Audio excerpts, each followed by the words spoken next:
Checkout tracking by the NPD Group brings you a receipt collecting system that gathers data anonymously through technology we created, providing your businesses with answers.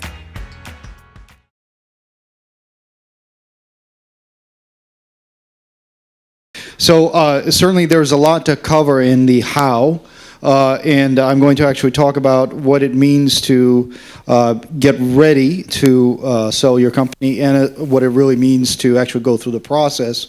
And I'll talk about each segment. So yeah, very very quickly, Igor. Not much to add on this one. It's Sandlight Games Corporation. We built games like Cake Mania and Trade Winds and Westward Casual Games back in the day. I sold to Digital Chocolate in 2011. Prior to that, I was in a number of in a number of different companies, including Wild Tangent and Monolith. Have been in gaming since 1994 when I started with a little company called Kesmai. I think if folks know a little bit about the early history of games. So. Certainly excited about the space, but I really enjoyed the process of selling the company. I learned a lot because more often than not, when you try to sell the company, your company by yourself, you end up making a bunch of mistakes. You learn from those mistakes, and if you're successful, you're able to do it yourself. But wanted to really figure out a way to actually use what I've learned in a better platform for new companies that are really trying to figure out how to maximize value in their own M&A transaction. And the first time that I heard Corum Group's Selling Up, Selling Out conference, my first reaction is, oh, holy shit! Why didn't I actually hear? Why wasn't I there listening to this thing 10 years ago when this really would have mattered to me and I would have learned a whole lot from it. So this is the interesting thing is that Corum Group is focused 100% on the sell side selling companies, right? So sell side transactions. We don't do any minority recaps, any VC funding, any angel financing. We're really focused 100% on selling companies, and that's a really important consideration because the people that actually go out there and sell companies are guys and gals like me. We are ourselves entrepreneurs, folks that have done this before, really understand technology, have come from operating our own businesses and selling them. So, on the M&A side, there's a value chain of opportunity. I'll be talking about that value chain of opportunity in the game side business of deriving the maximum value for your company. It's very important to understand how the buyers perceive you and what that means. I'll talk a little bit about market trends. It's been covered a lot, so I'm not going to spend a lot of time on it. But also, and really the bulk of the talk is preparing for acquisition. What you need to do to make sure that you're ready to go when the time is right to go out there and sell your company. It's really important to own your IP. I don't know how much this has been stressed, but I can't stress this enough.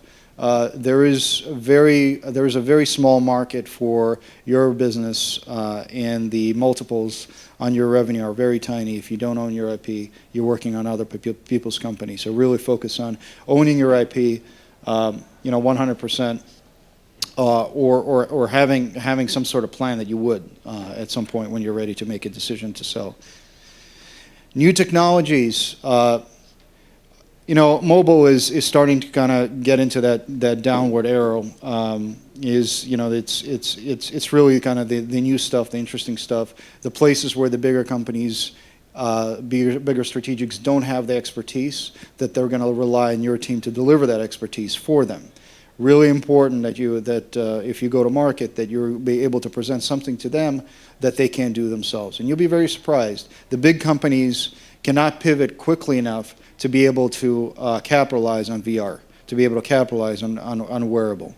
But they're already in mobile, so for mobile it has to be a very, very good value proposition for them to sit up and listen. The business model of choice is free to play versus pay to own. Free-to-play means I go out there and, well, everybody knows what free-to-play means here. I mean, I'm talking, preaching to the choir, so to speak. But pay to own, $40, your LTV is $40 or $20, whatever you sell it. It's always capped at that. You can never go above that number. In free-to-play, ideally it goes out to infinity. And this is why the business model of free-to-play is an attractive one for acquirers. Profitability is now important. We're out here in Silicon Valley, and you hear the stories. Grow your company as quickly as you can. Really focus on the top line revenue opportunity.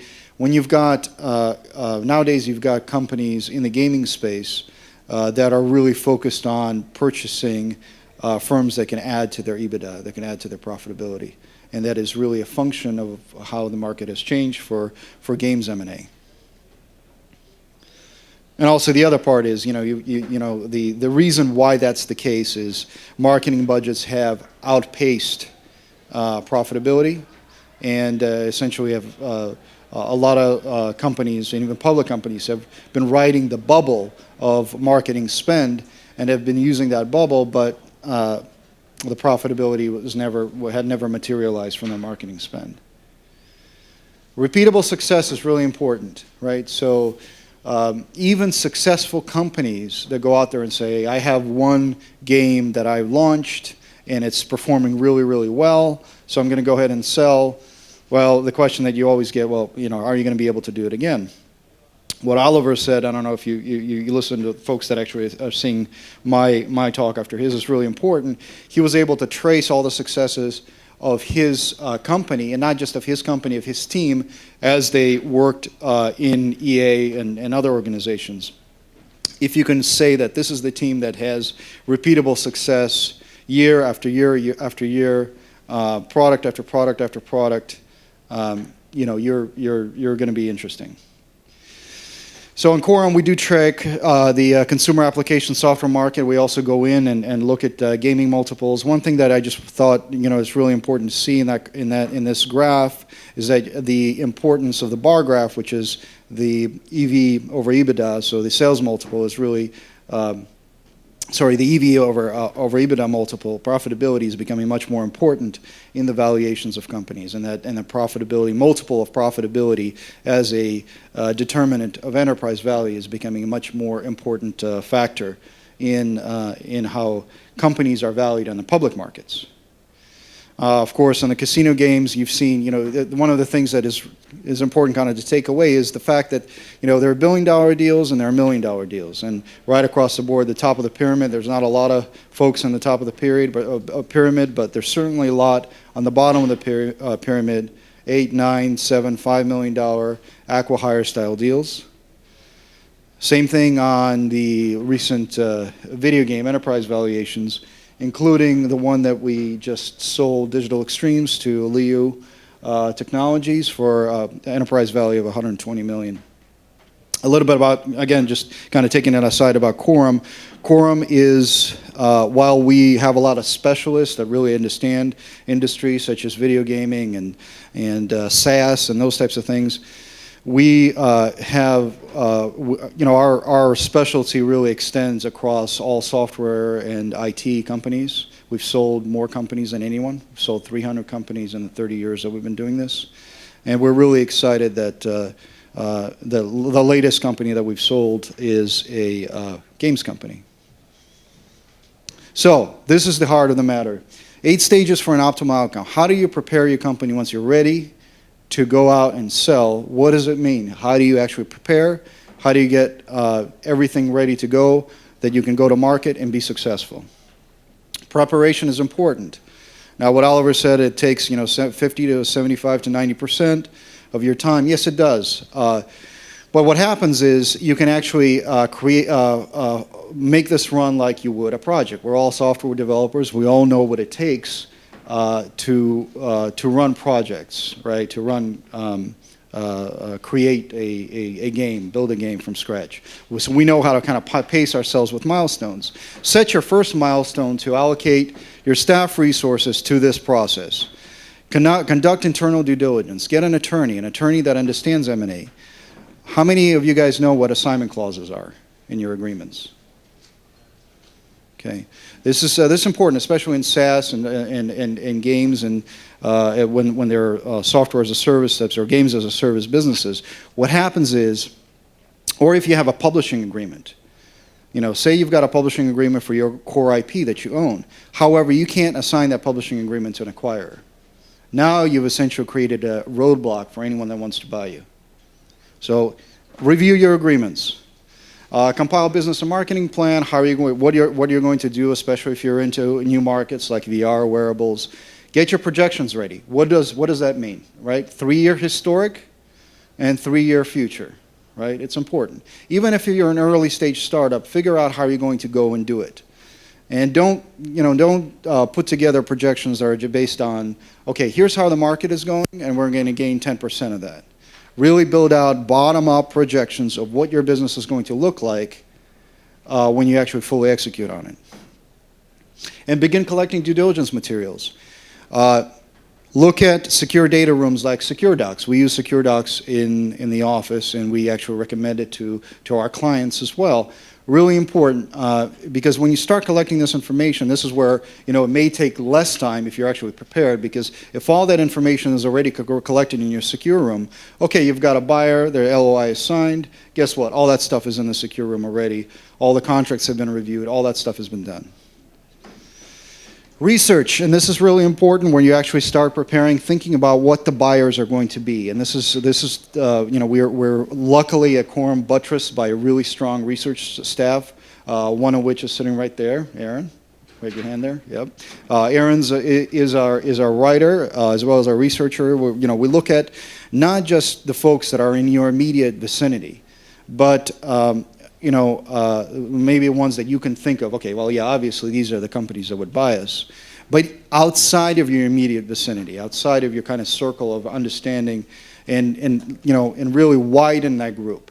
These folks may not buy you, but may create a much more of an imperative for somebody in your closer circle to purchase you. However, we've seen by our own stats that about 40% of purchases happen from that B list, from those long leads that you never think would actually go out there and buy you. Prepare preliminary valuation if necessary. One of the things that happen during negotiation with inexperienced buyers is they show their valuation right off the board. It's like, oh, we're just looking for $7 million. Yeah, not a good negotiation tactic. Save it until the very last moment at the point where you're really negotiating the LOI. And we sometimes don't share the valuation. We will know together, or you will know exactly what that magic number is, but don't let anybody know about what that magic number is from a negotiation perspective. So you determine your proper contact. Who are you going to contact at these levels, right? So the people that you deal with on a business development side are not the ones that are going to pull the trigger on actually buying your company. They're not the ones that are going to do that. The ones that are going to do it sit there in corp dev. Sometimes they're VP, sometimes they're the CEO. When you sell your company, that is really the only time that you're going directly to the CEO and talking to the CEO about this opportunity. That can lead to a number of different conversations, but that's again, a good advisor will facilitate that.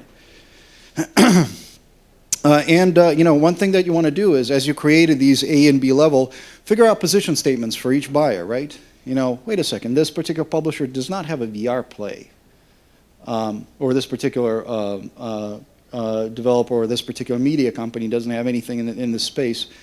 I wonder if what they're doing in this. It's worth investigating and figuring out. Okay, this is where we would fit in your ecosystem.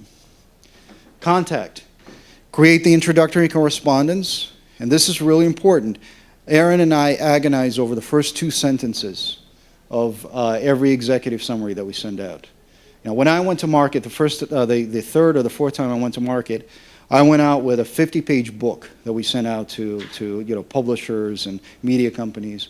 They didn't want to see that. What they wanted to see is a very concise executive summary, because if they're going to be interested, they're going to be interested in talking to you after the first 2 sentences that they read. If they read the first 2 sentences, they'll read the rest of it to make sure there are no red flags, make sure everything else is in order.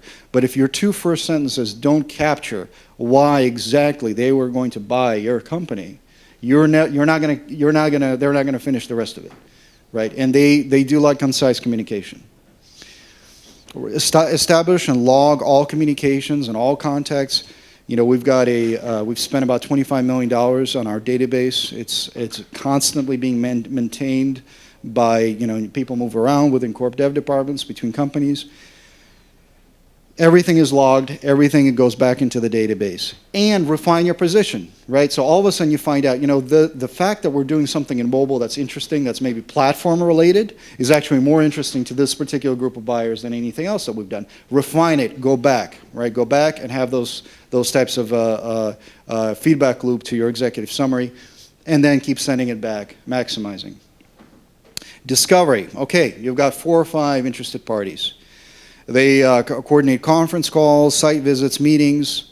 You know, they come to visit you, or you go to visit them. A lot of times I like it, especially for gaming companies, if they come to visit you. Because at the end of the day, and this is where, you know, if your advisor really understands games, or she understands games, they understand that really the acquisition of a game company is an act of love. They have to fall in love with your team. They have to fall in love with your IP. And how to get them to fall in love with you? Well, then you have them come over, basically. You have them come over, and you have them, you know, really meet you, and it's a good opportunity for them to really fully understand what you're about.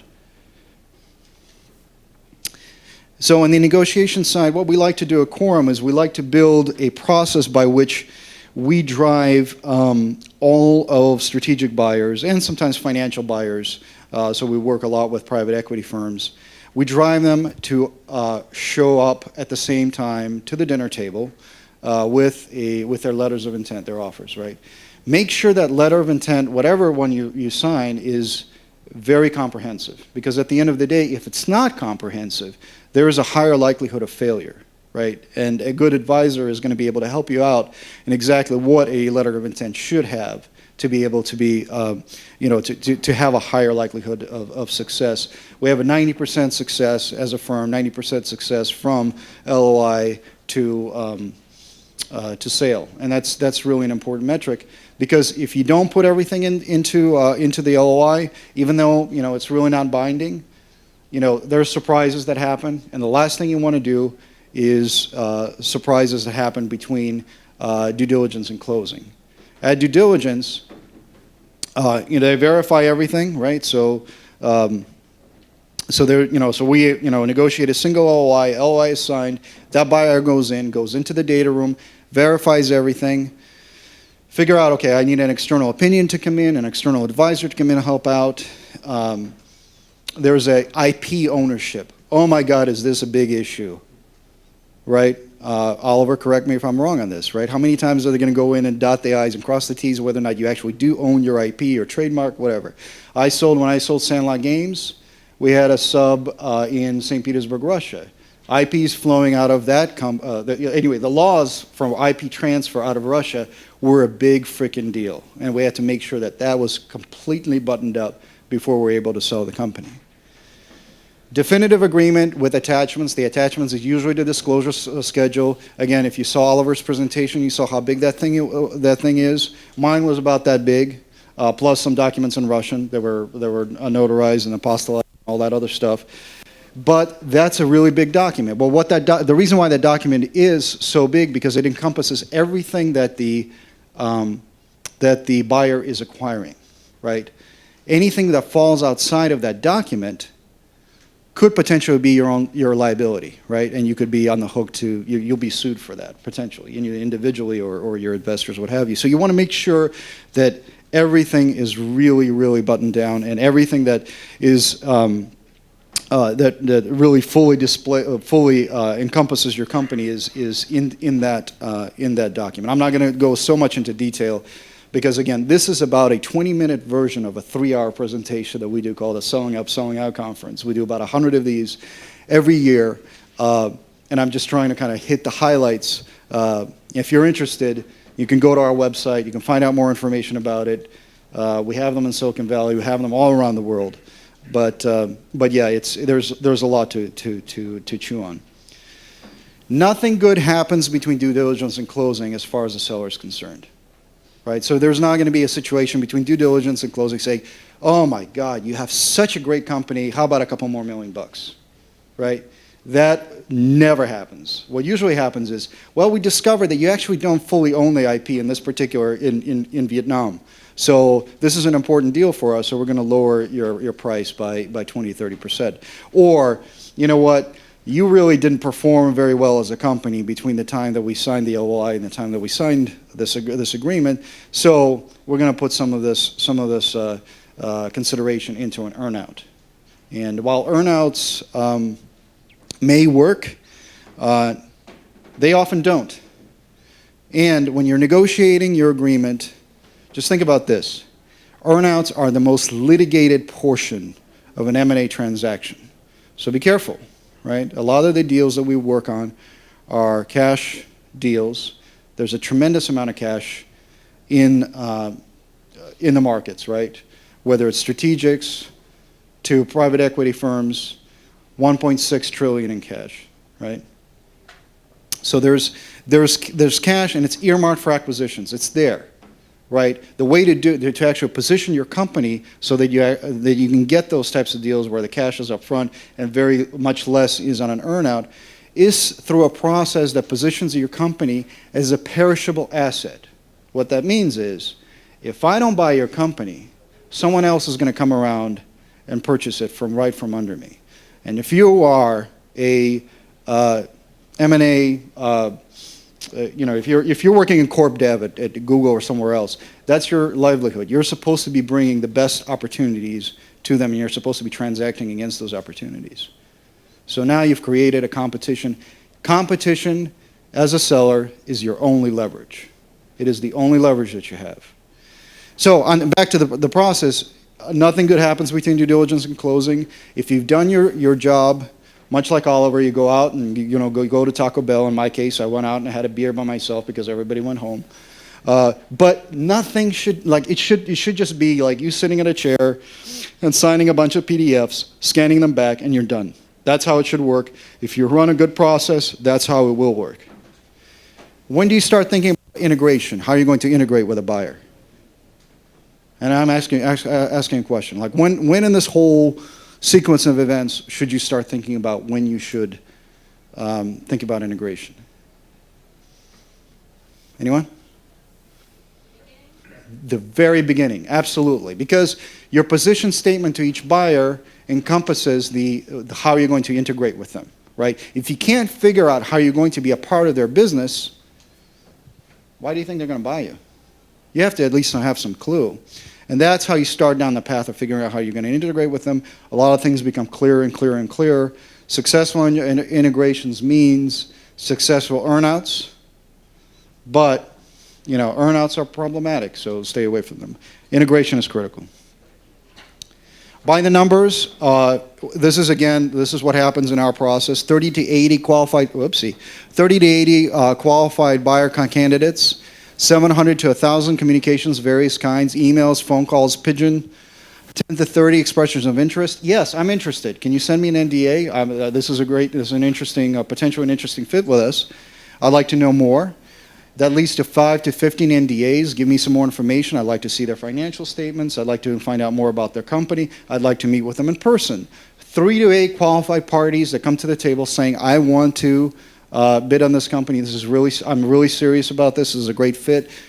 That leads to 1 to 3 plus offers, right? One offer, not a really competitive environment, not the best scenario, but everything that led up to it was competitive. So you get the benefit of that.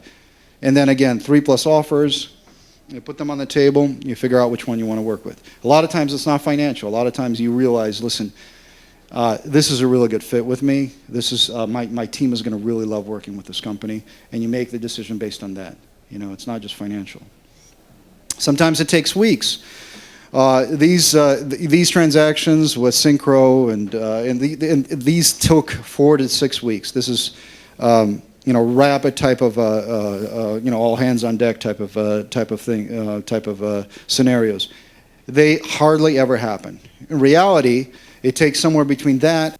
These types of transactions would take 3 years and 4 years. Both of these companies went on hiatus, which means that We've contacted all these buyers. We're not a fit right now. We need to go and change our business by doing X, Y, and Z. They went and they did that, and they reaped the benefits years down the road. A lot of times it was the market. When we went out, we learned a little bit about us, and we also learned the fact that right now there's really not a market for our company. But we learned a lot about us. So we're going to go back and work on ourselves a little bit.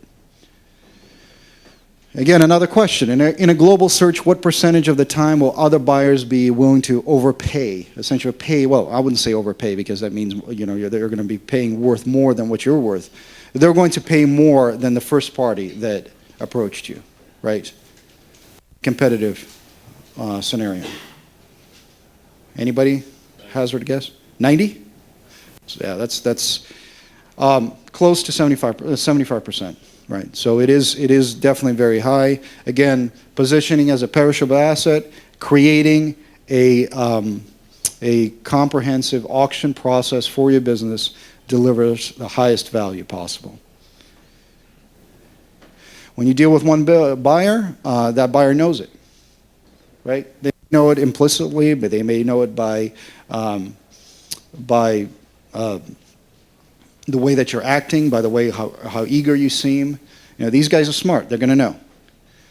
Misalignment, shareholders, employees, and management.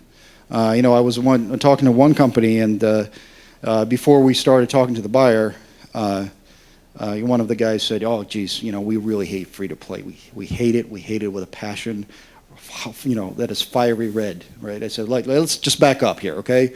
Right? No one's forcing you to change right now. We're trying to find companies that are going to actually work with your business, right? So you don't need to start with that. And that's not a good way to start. So you need to make sure that, everybody's really excited about the opportunity, about going to market, and specifically the company that you're going to market with. Really important. Really, really important. Okay, so you meet somebody at Casual Connect, great. You meet somebody at Casual Connect and they're like, "Oh yeah, I'm a business development manager for Google and we should really buy your company." Is it really going to happen, right? Right? That's not the level you need to be at. You need to be at the corporate development VP level for Google, a lot of times with the CEO for some of these publishers. Right? It's good to have I call it the sandwich effect, when you have somebody from the bottom up, essentially your product champion or your company champion, going in and essentially making the story to Corp Dev of why they should buy you. And then Corp Dev is coming in from the other side saying, "Okay, the deal makes sense, let's go ahead and do that." But you always need to be at the right level. If you haven't researched your potential buyers, you haven't created the A's and the B lists, that could kill your deal. Okay, misunderstanding and being impatient of the buyer processes and models of how they buy. Really, really important, critical. Because what happens is, we're like, why is this taking 2 weeks? Why is this taking 3 weeks? Come on, why do I need to, dot the I's and cross the T's and answer this due diligence checklist, which is, 200 items long that actually doesn't apply to me at all? The reality is, they look at hundreds of opportunities every year. You're just one of them. And if they feel that you're not going to be able to be, this is not something that's going to take too long, or it's something that's not easy enough for them, they will walk away and they will find another opportunity. Inability to portray value properly. Strategic value. Strategic value is not financial. Strategic value is based on what your company is going to do combined with the buyer. What does that look like? Is it 10x, 20x the business that you're currently running, right? So portray that strategic value. Be confident of that. You're not ready, right? Again, that's when the buyer moves on. You haven't qualified the buyers, right? You're talking to a little private company that has to go out there and raise some money to be able to buy you. Okay, most likely that deal is not going to happen. Not orchestrating all buyers properly. Not having everybody come to the dinner table at the same time can lead to failure.